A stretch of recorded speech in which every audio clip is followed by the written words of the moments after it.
318 पर।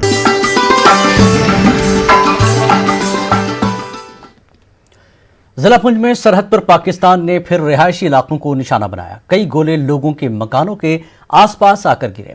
इलाके के लोगों में काफी खौफ पाया जा रहा है। कल रात से आज सुबह तक गोलाबारी के नतीजे में लोग सो भी नहीं पाए। इलाके के लोगों ने शिकायत की है कि इंतजामिया ने कुछ कम्युनिटी बंकर्स बनाए हैं जो उनके घरों से दूर हैं। लोगों ने कहा कि पाकिस्तान आए दिन गोलाबारी करता रहता है। लोगों ने हर मकान के करीब बंकर बनाने की हुकूमत से मांग की है। कल रात 2 से 3 बजे फायरबंदी मुआहदे की खिलाफ वर्जी का सिलसिला शुरू हुआ था जो सुबह 6 बजे तक जारी रहा। पाकिस्तानी फौज ने हिंदुस्तानी फौज की चौकियों को निशाना बनाने के लिए फायरिंग की। इस दौरान मनकोट सेक्टर के मंकोट, नार मनकोट, घनी, दरबाज और बलूनी में बिला इश्तियाल फायरिंग की गई। पाकिस्तान ने रिहायशी इलाकों को निशाना बनाकर शेल दागे।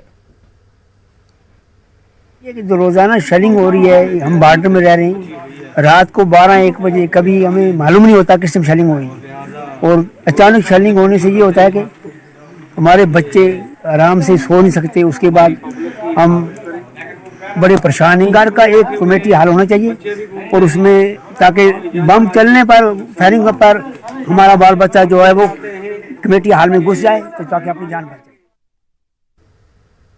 यहाँ रुकेंगे एक और ब्रेक के लिए। ब्रेक के बाद फिर लौटते हैं।